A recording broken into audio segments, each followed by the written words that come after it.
Hi hello sweeties, welcome to my story world. అంతలో Ram reports వచ్చాయని బయటకొచ్చి పేరు పిలవడంతో ఇద్దరు రిపోర్ట్స్ తీసుకొని డాక్టర్ని మీట్ అయ్యారు. డాక్టర్ రిపోర్ట్స్ని మొత్తం చూసి సీత వైపు రామ్ వైపు చూడడంతో రామ్ నార్మల్గా ఉన్న సీత మాత్రం టెన్షన్ పడుతూ కనిపించింది. టెన్షన్ పడకండి, సర్జరీస్ ఏవీ అవసరం లేదు, బట్ కాస్త మెడికేషన్ అవసరం. అన్నింటికి మించి దగ్గర 40 కేజీలు తగ్గాలి, అప్పుడే పర్ఫెక్ట్గా ఉంటారు. కొంచెం టైం పడుతుంది, బట్ అసాధ్యమైనది ఏదీ లేదు. ఇక్కడే డైటీషియన్ ఉన్నారు, ఒకసారి మీట్ అయ్యి ఈ రిపోర్ట్స్ని చూపించండి, డైట్ ఇస్తారు. ఎవ్రీ 15 డేస్కి డైట్ మారుతూ ఉంటుంది. ఇకపోతే మీరు కాస్త బయటకు వెళ్తారా అని రామ్ వైపు చూసి చెప్పాడు డాక్టర్. రామ్ లేచి వెళ్ళడంతో సీత కాస్త కంగారు పడి డాక్టర్ వైపు చూసి, ఏమైనా ప్రాబ్లమా? డాక్టర్ ఎందుకు రామ్ని బయటకు పంపించారు అని మరింత కంగారుతో అడిగింది. టెన్షన్ పడకండి, ఎవరికైతే ఈ డిజార్డర్ ఉంటుందో వాళ్ళకే తెలియకుండా ఎక్కువ ఫుడ్ తినేస్తారు. పైగా మనలాగా రోజుకి 3 పూటలు తినాలన్న రూల్ ఏమీ ఉండదు. క్రేవింగ్స్ వచ్చినప్పుడు తినేస్తూ ఉంటారు. ఆ తినడానికి అడ్డు అదుపు ఉండదు. ఒక్కసారి స్టార్ట్ చేస్తే కంటిన్యూగా తింటూనే ఉంటారు. కడుపు నిండింది అని తెలియదు, ఇక వద్దు అని కూడా అనుకోరు. ఇది నిజానికి పెద్ద సమస్యని, కానీ ఇతని కొలెస్ట్రాల్ లెవెల్స్ మాత్రం మరీ హైగా ఏమీ లేవు. బికాస్ తనను తాను చాలా కంట్రోల్ చేసుకుంటున్నట్టు ఉన్నాడు. ఇది మంచిదే, కానీ ఏదో ఒకరోజు ఇలా చేసి ఓవర్ డిప్రెస్ అయితే మాత్రం తర్వాత చాలా హెవీ క్రేవింగ్స్ వచ్చే ఛాన్సెస్ కూడా ఉన్నాయి అని డాక్టర్ చెప్పాడు. అయితే ఇప్పుడు ఏం చేయాలి డాక్టర్? ఇప్పటికీ తాను కంట్రోల్లోనే ఉన్నాడు అంటే మనం ఇచ్చే డైట్ తనకి సరిపోతుందా? అంటే మనం చాలా తక్కువ ఇస్తాం కదా అని సీత తన డౌట్ని ఎక్స్ప్రెస్ చేసింది. అదే నేను చెప్పాలి అనుకుంటున్నాను. హెవీ క్రేవింగ్స్ వచ్చినప్పుడు అతన్ని కంట్రోల్ చేయగలగాలి. అంటే ఏదో విధంగా డైవర్షన్ ఇచ్చి తీరాలి. అది తనకి క్లోజ్గా ఎవరైతే ఉంటారో, లైక్ మీరు కానీ, వాళ్ళ మదర్ కానీ, లేదా సిబ్లింగ్స్ ఎవరైనా కావచ్చు, ఫుడ్ వైపు ధ్యాస మళ్ళకుండా టాపిక్ చేంజ్ చేసి పూర్తిగా అందులో లీనమయ్యేలా చేయగలగాలి.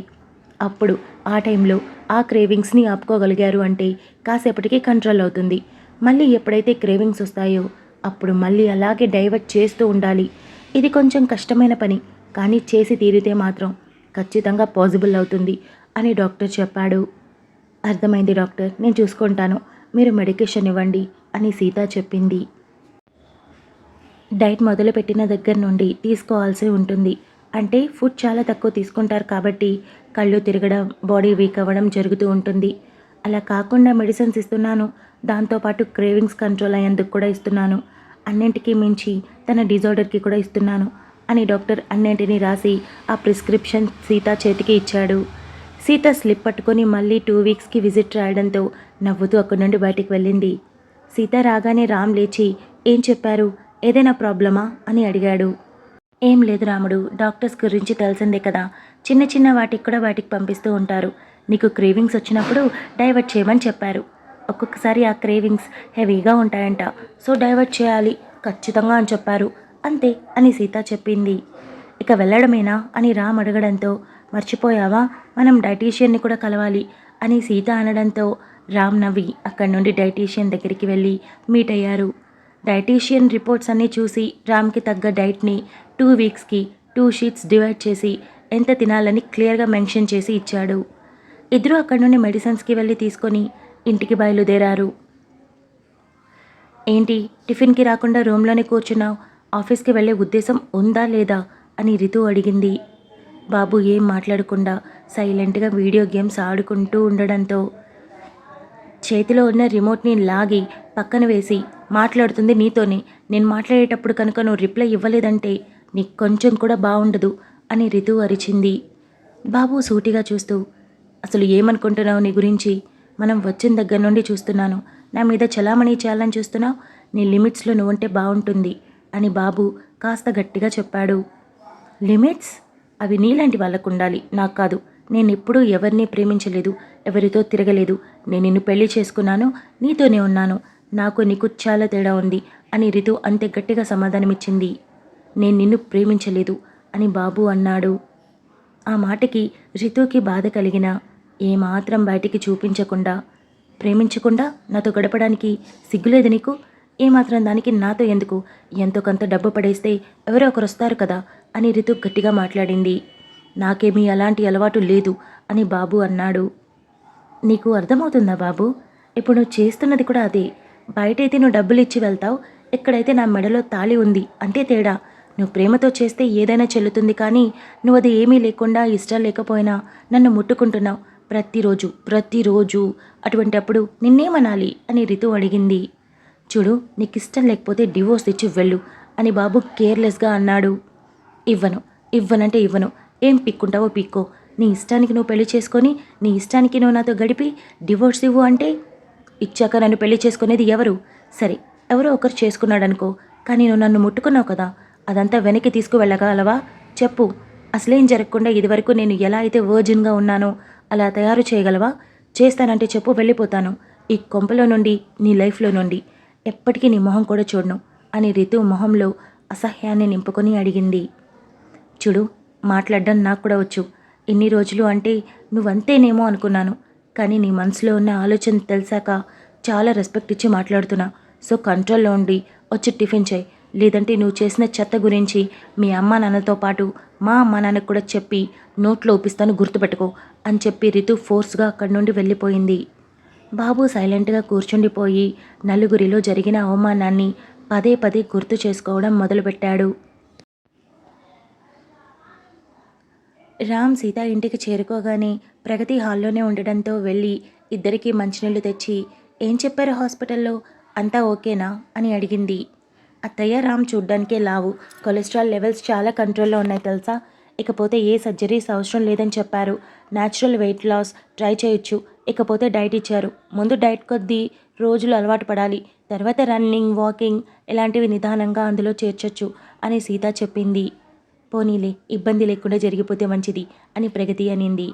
నేను ఇప్పుడే వస్తాను అత్తయ్య అని సీత రూమ్లోకి వెళ్ళింది. ప్రగతి వెళ్ళి రామ్ పక్కన కూర్చొని, రామ్ నీకే ఇబ్బంది లేదుగా అని అడిగింది. లేదమ్మా అని రామ్ చెప్పాడు. నేను ఎప్పుడూ ప్రేమగా చూడలేదా, పట్టించుకోలేదా నిన్ను అని ప్రగతి అడిగింది. అదేంటమ్మా అలా అడుగుతున్నావు, నన్ను ఎప్పుడూ బాగా చూస్తావు కదమ్మా అని రామ్ అన్నాడు. మరైతే నువ్వు ఈ లావు మామూలుగా వచ్చింది కాదని, ఏదో డిజార్డర్ ఉందని నాకెందుకు చెప్పలేదు నాన్న?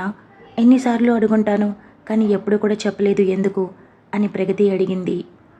అమ్మ, నీకు దాని గురించి తెలియదు కదా, నేను చెప్పి ఒకవేళ దాని గురించి క్లారిటీ ఇచ్చినా బెంగపడతావు, అందుకే చెప్పలేదు. అయినా నువ్వు నా కోసమే కదా నన్ను అడిగేదానివి. ఇక అప్పుడప్పుడు తిట్టడం గురించి అంటావా, అది కూడా ప్రేమతో. రోజు నువ్వు నాకెంత బూస్ట్ ఇచ్చావో తెలుసా. ఆ రోజు నేను అందరి మాటలకి చాలా లోగా ఫీల్ అయ్యానమ్మా, కానీ నువ్వు నాకు ఎంత ధైర్యం చెప్పావో. నాకు ఆ రోజు అర్థమైంది, నువ్వు నన్ను కేవలం నా హెల్త్ పరంగా బాగుండాలని అడుగుతున్నావని, అంతే తప్ప నీకు నా లావు కొంచెం కూడా అడ్డు కాదు. ఒక తల్లి బిడ్డని ఎలా ఉన్నా యాక్సెప్ట్ చేస్తుందని నాకు ఆ రోజే బాగా అర్థమైంది అని అన్నాడు. ప్రగతి రామ్ చేతిని పట్టుకొని, సారీ రామ్, నీ వైపు నుండి నేను ఎప్పుడూ ఆలోచించలేదు. నువ్వు నాకు ఎలా ఉన్నా ఇష్టమే, కానీ నలుగురు మాటలంటూ ఉంటే చాలా బాధగా అనిపిస్తుంది. మొత్తానికి తగ్గడానికి ప్రయత్నించబోతున్నావు. మరి ఇబ్బందిగా ఉంటే మాత్రం సంకోచించకుండా ఆపేసాయి. నువ్వు ఎలా ఉన్నా యాక్సెప్ట్ చేసే తల్లిదండ్రులు ఉన్నారు, చెల్లి ఉంది. అన్నింటికీ మించి నీ భార్య నిన్ను చాలా చాలా సపోర్ట్ చేస్తుంది. ఇలానే నిన్ను అమితంగా ప్రేమిస్తుంది. అలాంటప్పుడు నువ్వు మరీ ఎక్కువగా ప్రెషర్ తీసుకోవద్దు, సరేనా అని చెప్పింది. లేదమ్మా, నేను తగ్గాలని డిసైడ్ అయ్యాను, ఖచ్చితంగా ఉంటాను. ఒకవేళ ఉండలేని పరిస్థితి వచ్చినా ఒక్కరోజు గ్యాప్ తీసుకొని మళ్ళీ అయినా స్టార్ట్ చేస్తాను, కానీ నేను మునుపటిలా మారే తీరుతాను. ఎందుకంటే సీత డిజర్వ్ బెటర్ కదా. నేను ఇలా ఉండడం కన్నా నార్మల్గా ఉంటే బాగుంటుంది. తనకు కూడా అనిపిస్తుంది కదా నా హస్బెండ్ నార్మల్గా ఉంటే బాగుంటుందని. కానీ సీత అలా ఎప్పుడూ నా ముందు ఒక్కసారి కూడా అనలేదు, మనసులో కూడా అనుకున్నట్టు నాకెప్పుడూ అనిపించలేదు. కానీ నేనే అలా అనుకుంటున్నాను, అందుకే తగ్గాలి అనుకుంటున్నాను అని రామ్ చెప్పాడు. నిజం నాన్న, ఏ రోజు కూడా సీత మొహంలో నీ గురించి మనసులో అనుకున్నట్టుగా కూడా అనిపించలేదు. నిజానికి నువ్వు లావు అన్న ఫీలింగ్ తనకు అసలు లేదు. కాకపోతే నువ్వు తగ్గడం మంచి విషయమే. ఎందుకు అంటే హెల్త్ కాంప్లికేషన్స్ లేకుండా నువ్వు కూడా చాలా కాన్ఫిడెంట్గా ఉంటావు అని ప్రగతి చెప్పింది. రామ్ చిన్న నవ్వుతో, స్ట్రిక్ట్గా ఉంటానమ్మా, తప్పకుండా నేను మునుపట్ల మారిపోతాను అని రామ్ అనడంతో ప్రగతి నవ్వి, వెళ్ళి కాసేపు రెస్ట్ తీసుకో అని చెప్పింది. రామ్ రూమ్లోకి వెళ్ళాక, సీత, నేను రేపటి నుండి వాకింగ్ చేయనా అని అడిగాడు. నైట్ డ్రెస్ మార్చుకున్న సీత వదిలేసిన జుట్టుని అల్లుకుంటూ, రాముడు, లేడికి లేచిందే పరుగంట, అలా ఉంది నువ్వు మాట్లాడడం. ఇప్పుడే కాదు, ఒకేసారి డైట్ ఎక్సర్సైజెస్ మొదలు పెడితే వీక్ అయిపోతావు. అప్పుడు 10 రోజులకే 2 చేతులు జోడించి నాకే డైట్ అక్కర్లేదు, నేనే లావు తగ్గను అంటావు. మనం లైన్ బై లైన్ వెళ్ళాలి. నీకెందుకు, నువ్వు సన్నగా అయ్యే బాధ్యత నాది, నేను చూసుకుంటాను, నేను చెప్పినట్టు నువ్వు చేయాలి అంతే, ఓకేనా అని సీత చెప్పడంతో రామ్ తల ఊపాడు. సీత అన్ని టాబ్లెట్స్ రామ్ దగ్గరికి తీసుకొచ్చి, రామ్ నీ ఫోన్ ఇటివ్వు అని ఫోన్ తీసుకొని టాబ్లెట్స్ ఏవైతే వేసుకోవాలో అన్నింటికీ అలారం పెట్టి ఫోన్ చేతికిచ్చి, చూడు టైం టు టైం అలారం మోగిన వెంటనే నువ్వు టాబ్లెట్స్ వేసుకోవాలి. కొన్ని టాబ్లెట్స్ని ఆఫీస్ బ్యాగ్లో పెడుతున్నా, ఎందుకంటే ఆఫ్టర్నూన్ అక్కడే ఉంటావు కాబట్టి. మార్నింగ్ అండ్ నైట్ నేను ఇక్కడ ఇస్తాను, ఓకేనా, ఒక్కటి కూడా మిస్ చేయకూడదు అని సీత గట్టిగా చెప్పింది. అలాగే నేను చెప్పిన ఫుడ్ మాత్రమే తినాలి, అంతకు మించి ఏమీ తినకూడదు. అలానే నీకు తక్కువేమీ పెట్టను రామ్, హెల్దీగా మాత్రం పెడతాను, ఓకేనా అని రామ్ని గమనిస్తూ చెప్పింది. అలాగే నువ్వు చెప్పినట్టే వింటాను అని రామ్ అన్నాడు. సరే రేపు పొద్దున దేవుడికి దండం పెట్టుకొని అప్పుడు ఈ డైట్ స్టార్ట్ చేయి, ఓకేనా అని సీత చెప్పింది. సీత అనుకున్నట్టుగానే అంతా అవుతుంది కదా, అంటే నేను ఒక 5 కేజీలు 10 కేజీలు ఎక్కువైతే తగ్గగలను, కానీ చాలా ఎక్కువగా ఉన్నాను కదా, ఇదంతా పాసిబుల్ అంటావా అని ఆలోచిస్తూ అన్నాడు. అనుకుంటే అయిపోతుంది రాముడు, పైగా నువ్వు సీత చేతుల్లో పడ్డావు, చూస్తూ ఉండు, కొరియన్ హీరోస్ని డామినేట్ చేస్తావు నువ్వు అని సీత అనడంతో రామ్ అందంగా నవ్వాడు. ఫోన్లో వీడియోస్ చూస్తూ పక్కన ప్లేట్లో యాపిల్ ముక్కలు పెట్టుకొని తింటున్న వైశాలికి భరత్ నుండి కాల్ రావడంతో లేచి కూర్చొని లిఫ్ట్ చేసి, హలో ఏంటి వేళ పలాలేదా, నాకు మధ్యాహ్నం లంచ్ చేశాక నిద్రపోయే అలవాటు ఉంది, ఎందుకు చేశావు అని అడిగింది. హలో అమ్మ వైషు, నేను భరత్ వాళ్ళ అమ్మని అని రాజేశ్వరి అనింది. వైశాలి తల పట్టుకొని ఆ తల మీద 4 మొటిక్కాయలు వేసుకొని, ఆంటీ మీరా, బాగున్నారా, సారీ ఏదో మాట్లాడేశాను, కావాలని కాదు, జస్ట్ ఊరికే అని సంజాయిషి ఇచ్చింది. పర్వాలేదమ్మా, వాడిని ఇలాగే కంట్రోల్లో పెట్టాలి, బాగున్నావా, ఊరికే చేశాను, అప్పుడు రిసెప్షన్లో మాట్లాడిందే కదా, మళ్ళీ మాట్లాడలేదు కదా, అందుకే ఫోన్ చేశాను అని చెప్పింది. బాగున్నాను ఆంటీ, మీరెలా ఉన్నారు అంటూ వైశాలి సుమారు 10 నిమిషాలు మాట్లాడింది. సరేరా ఉంటాను, చాలా రోజులైంది కదా అని కాల్ చేశాను, మరో ఉద్దేశంతో కాదు అని రాజేశ్వరి చెప్పింది. ఆంటీ మీరు మరో ఉద్దేశంతో చేసినా సరే నేనేమీ అనను, ఆ రైట్ మీకు ఇస్తున్నాను అని వైశాలి అనడంతో రాజేశ్వరి మరింత ముచ్చటపడి మంచి రోజు చూసుకొని వస్తాం అని చెప్పింది. వైశాలి నవ్వుతూ అలాగే ఆంటీ అని అనడంతో ఫోన్ భరత్ చేతికి ఇచ్చింది. రాజేశ్వరి ఒడిలో పడుకొనున్న భరత్ ఫోన్ చెవి దగ్గర పెట్టుకొని, హలో రాక్షసి ఏం మాట్లాడుతున్నారు, చూసుకోవద్దు, సర్లే నేను మళ్ళీ కాల్ చేస్తా అని కాల్ పెట్టేశాడు. ఈ భరత్కి కొంచెం కూడా మేనర్స్ లేదు, చెప్పకుండా ఎలా ఇచ్చేశాడయ్యో, ఆంటీ ఏమనుకుందో ఏంటో అని వైశాలి అనుకొని ఫోన్ పక్కన పడేసి సీత దగ్గరికి వెళ్ళింది. ఏవండి, సీత వాళ్ళు ఈరోజు ట్రిప్ నుండి వచ్చేశారు, ఒకసారి వెళ్ళి చూసొద్దామండి, కళ్ళల్లో మెదులుతూ ఉంది అని భాగ్య అడిగింది. సాయంత్రం వెళ్దాంలే అని వెంకటేశ్వర్లు అన్నాడు. నేను కూడా వస్తాను అని పడక కుర్చీలో ఉన్న రేవతమ్మ అడిగింది. అలాగే అత్తయ్య, ముగ్గురం కలిసే వెళ్దాం అని వెంకటేశ్వర్లు అన్నాడు. నేను సీతకి ఫోన్ చేసి విషయం చెప్తాను అని భాగ్య మరింత సంతోషంగా అనింది.